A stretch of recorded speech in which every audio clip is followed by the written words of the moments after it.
Hey everyone. So by now you've probably seen the Edge of Eternities pre-orders go up and things are looking really spicy in terms of the prices and the sales for the set. And I think that we're all a little bit still stuck in the euphoria that Final Fantasy brought.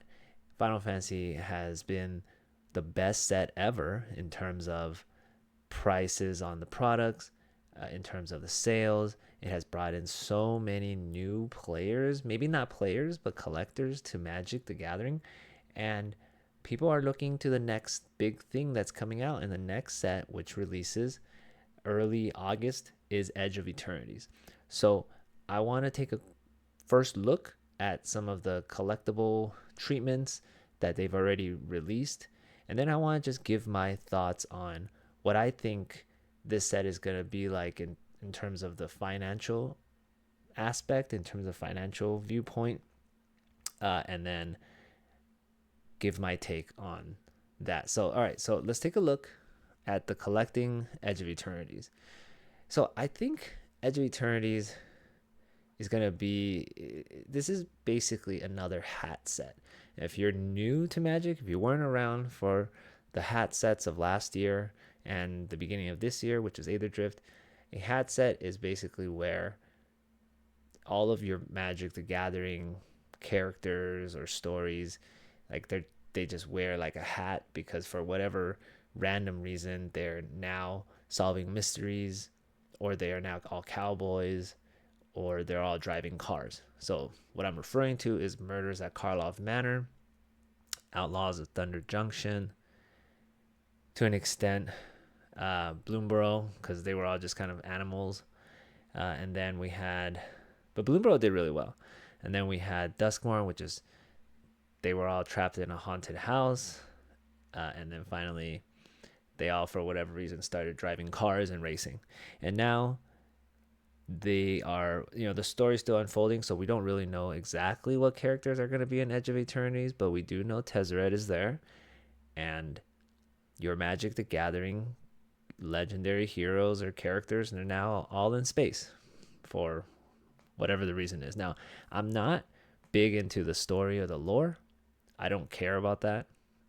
I know many people do, and I hope the lore is good. I hope it's good because I like hearing about it. I just don't want to really invest my time into it or read about it too much. From what I understand though, is that this is kind of like a new story. I don't know if it's linked to any of the other Magic stories, and they might try to find a way to mix it in here and there. But this is basically another hat set, and with that comes, certain things, financial financial implications of a hat set, and I'll discuss that in a little bit. But let's take a look at what we got here.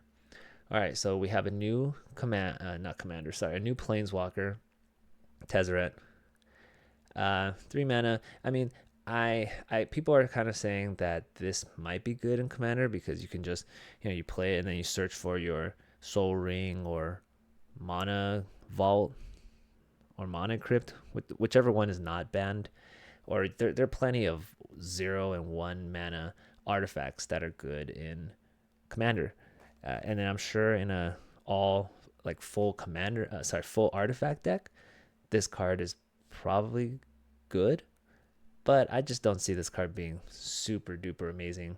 Correct me if I'm wrong, and we'll see. But hey, it's illustrated by Chris Ron, which is pretty cool. Chris Ron is a very famous Magic the Gathering illustrator or artist. He did Craterhoof Behemoth. I think he did Cyclonic Rift, a bunch of other stuff. We saw him at MagicCon recently. So anyway, Tezzeret, it's gonna be like the chase planeswalker. I definitely don't think it's gonna be like, I'm sure in the beginning it's gonna be worth a lot, $30 or more for this basic treatment, but I think it'll just fall eventually. All right, so yes, they're talking about that. What is this? They have 11 episode main story written by acclaimed author Seth Dickinson and 5 side stories, each written by a different author. So I'm not gonna read all 11 episodes and these 5 side stories. Maybe I'll have Chat GPT summarize it for me. If you guys watch our podcast, Roger's got a lore corner where he sums up the story. So check that out if you guys are interested in the story, or obviously they have these podcasts and other videos on YouTube. So definitely check that out. I hope it's good though. Anyway, moving on. All right. So a big thing going on in Edge of Eternities is that they've changed the commander rules. So they have these new artifacts that are legendary artifact spacecrafts. They're kind of like vehicles, but they're not vehicles. And they changed this so that legendary artifacts or legendary spacecrafts and vehicles can now be your commander. So that does have big implications for the commander. I'm not a big commander player, but it is important to keep up with all that stuff because that does drive prices of particularly singles and stuff. So there could be big implications on like which legendary vehicle or the spacecrafts, like some of them might go up in price because of that. And then subsequently also there might be other certain singles that go up because of that as well. But let's take a look at this mechanic. So when you assess, so one way I've thought about assessing new Magic sets is you kind of need to look at the new mechanics that they're putting out there, right? If you look at more successful recent Magic sets and you look at what mechanics they have, it does give you a sense of how well the set is going to be received or do. So let's take a look at, think about Murders at Karlov Manor. It was the disguise, right? The disguise, and what was the one where a suspicion, or what's the, they can't block but they have menace. So, and that was like super on theme with the murder mystery. They were disguised, suspect, right? Suspected or something, and then they become suspects. So that's all cool and everything, and it works really well with the theme. I'll give them that. They also did something like that in they did something like that in, oh my gosh, what's the Aether Drift? Start your engines and exhaust, right? So those are very flavorful and on theme mechanics. But look at the standard meta and even look at commander decks or what's popular in commander. For sure in standard, I don't think any competitive standard deck utilizes start your engines or exhaust. I don't even think any of them really play vehicles for that matter. And then there's murders. No one plays disguise creatures or suspect, right? But look at some of the other sets that are recent and are popular. So Tarkir Dragonstorm, it had flashback. Flashback is not a new mechanic. Sorry, it's not flashback, it's harmonize, right? So harmonize is very similar to flashback. Flashback is not a new mechanic, but flashback is a very powerful mechanic. Final Fantasy has flashback, which is not a new mechanic. Job select, that's kind of a new mechanic. I mean, it's kind of like for Mirrodin, which we had in the past, but it's not really a new mechanic. They kind of just named it something different. I know it does. I think it makes a hero, which is kind of different, but essentially what I'm saying is harmonize, job select. They're old, tried and true mechanics. Now, I'm not gonna fault them for trying new things. I think that's good. You have to do that to innovate and make new things.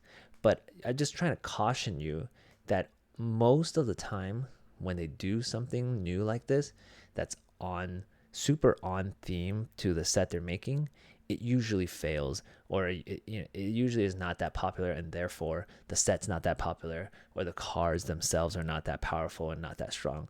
Especially if it's like a mechanic that requires a lot of support or only works with other cards within the same set. Okay. So here we have, this was the Sarima. So spacecrafts, right? This is new. How do spacecrafts work? Okay, station. Tap another creature you control. Put charge counters equal to its power on this spacecraft. Station only as a sorcery. It's an artifact creature at 7+. So I guess you have to tap 7 or more power and then it becomes a creature. Right? Is that what it does? No. What? 7+. Other tap legendary creatures you control have indestructible. Okay, I don't even understand what it is. So it's not that it becomes a creature. It just gets this extra ability, right? So it's when the Sarima enters, search your library for a legendary creature, reveal it, and put it into your hand. Oh, no, right. So once it gets 7+, then it becomes a 5/5 flying, and it has that ability, right? So that's a new mechanic. There's nothing like it. It's kind of, I guess you could compare it to vehicles, but look, vehicles are not a popular, they might be popular. They're not that popular. Vehicles are not that popular, and they're certainly not competitive or used in any competitive decks, probably hardly even used in Commander. So this is very much like the vehicle mechanic. So I'm a little wary of this, and I just have a feeling it's not going to really work out very well. All right, let's move on. Talking about the Commander changes. These are Commander cards, so they might be good, they might not. These are, the new Commander deck stuff. I'm not very sure. But this is big. So Shocklands. This is actually huge news. Shocklands are probably one of the best lands in all of Magic, right? I mean, obviously there's the dual lands. Nothing beats that. They'll never reprint that. I think they're on the reserve list. And then you have the fetch lands, which are not in standard, but they did reprint some of them in Tarkir Dragonstorm as a special guest or whatever they're calling them now. And then you can get the cool versions, the Dragon Scale versions and the collector boosters, which I think is really awesome. But these are actually in standard. So that's going to have huge implications. Now, once Shocklands, another really good thing about having Shocklands in the set is that kind of puts a floor on the set. So Shocklands are certainly better than the Verge lands that we got in Aetherdrift and we got in Duskmourn. And those lands are going for, I don't know the price off the top of my head, but I'm going to guess somewhere between like $4 to $7 or so. And then there might be like one really popular one that's $9, $10, or $11. And that's probably the Izzet one, maybe the blue-black Dimir one. But Shocklands are just better in almost every way.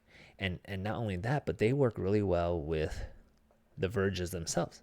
So it's possible that the Shocklands could bring up the price of some of the Verges, because the more Shocklands you have, the more of these forest, island, plain, swamp, these basic land types you have. And people, the Verges worked really well with the Surveil lands from Murders at Karlov Manor. So I think the Shocklands is going to be very good. They might not be that pricey because they're rare and they're printed in standards. So there's going to be a lot of them, which is fine. I'm sure they're going to make new foil, galaxy foil special treatments. And those will be the more pricier ones. They haven't, we'll look, but I don't think they announced any serialized cards. So I don't think there's going to be any serialized cards in this set, which does put a little bit of a damper on the collector product, although it doesn't mean that it's not going to do well, because Bloomburrow collector product is doing very well and it does not have any serialized cards in it. So I don't think serialized cards makes or breaks the collector product. All right, Shocklands in standard, awesome. It's really big news now. These are the enemy Shocklands, or I don't know what you call these.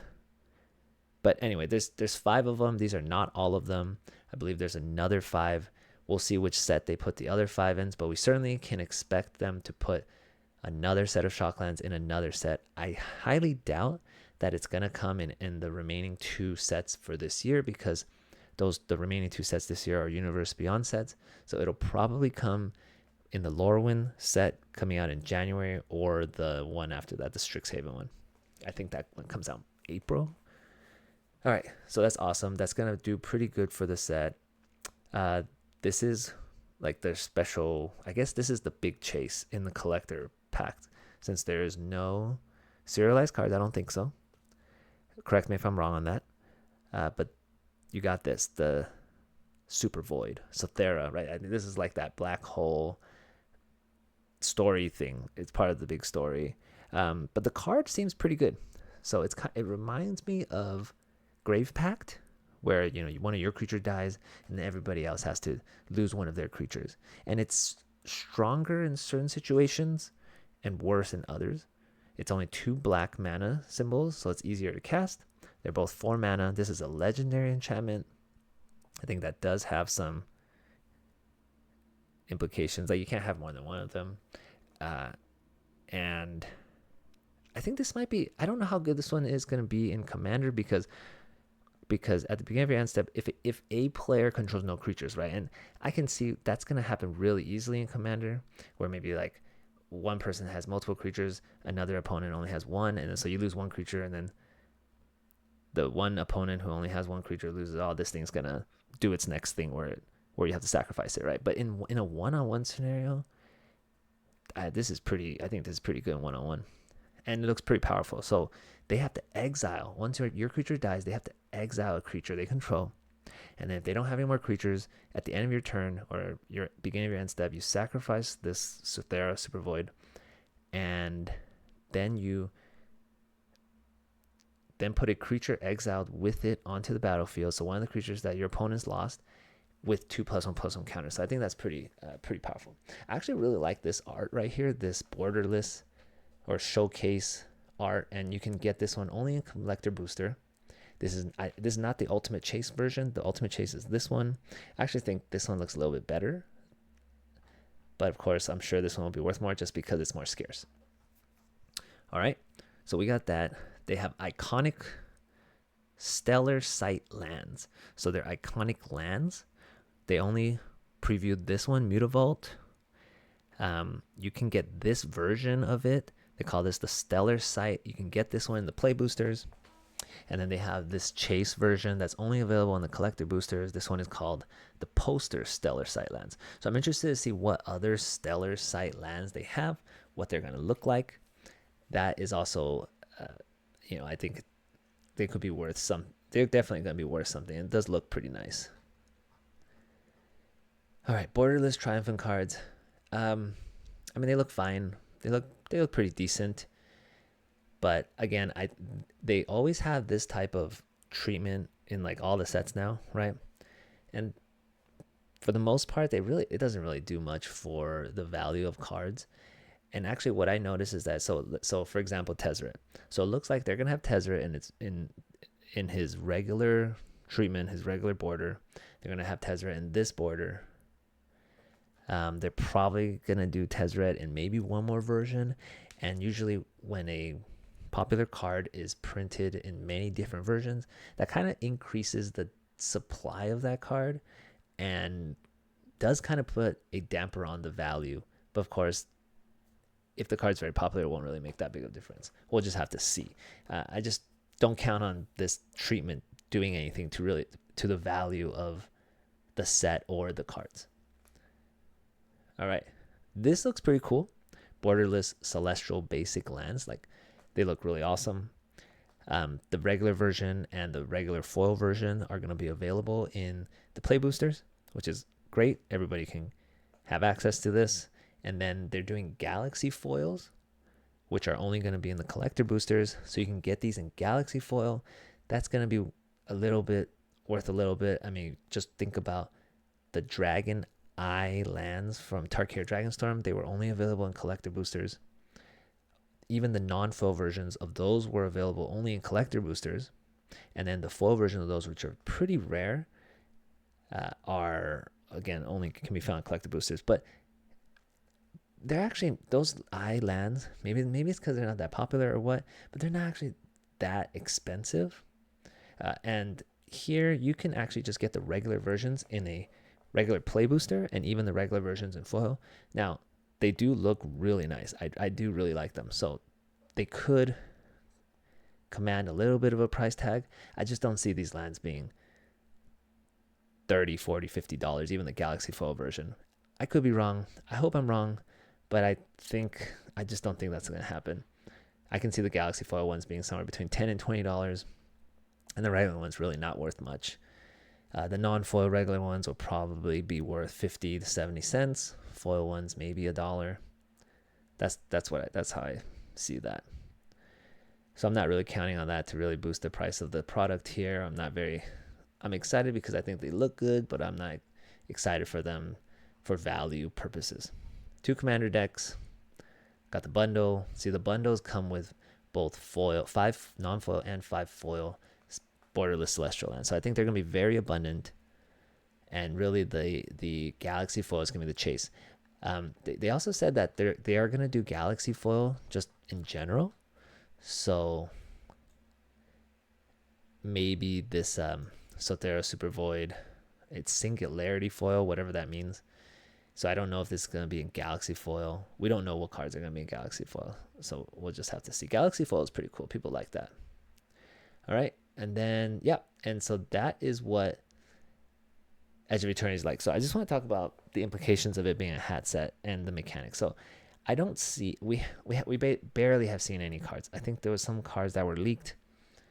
There's like an Eldrazi, but so far it's, oh, there's like the warped mechanic, which is kind of like a blink mechanic. I don't remember off the top of my head, but it really is going to come down to, I think the mechanics are going to be important. If they're super thematic and only really work off of the cards within the set itself, it's going to be problematic. If they're kind of variants of a tried and true mechanic, right, like Harmonize was for and Flashback, Disguise. See, the problem with Disguise is it is a variant of Morph. It's actually better than Morph, but Morph isn't that good in the first place, so it's not going to be very good. Now, I don't know what the warped mechanic is. I think it's already been spoiled, but I couldn't really, it was a little difficult for me to find it. But if it's like Blink, and if it's better than Blink, that could be interesting.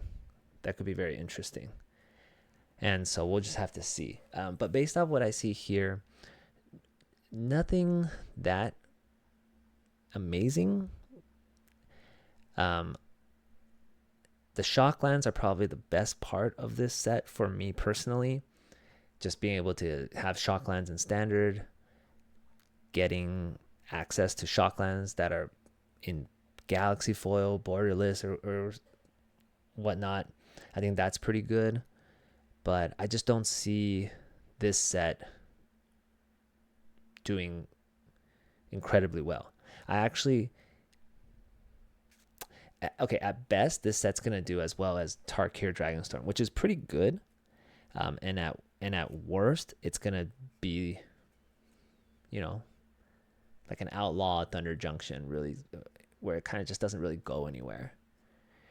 So I think what's going to happen is that in the beginning, during pre-order, pre-release, especially during pre-order times like right now, and especially because we are following the best set in terms of marketing and money value ever made in Magic the Gathering history, following Final Fantasy, there is just a lot of euphoria and a lot of hype just being carried over. And so I think it's going to do well in terms of sales because of that. But if you look at what happened with Aether Drift, there was a decent amount of hype with Aether Drift. They announced those, what do they call them? Like the golden border cards. There was a box topper. There was a serialized Aether Spark, which is like a equipment commander card. Equipment planeswalker card. People thought that was cool. That ended up going nowhere. And in Aether Drift, we also had... What else did we have? We had the Verges.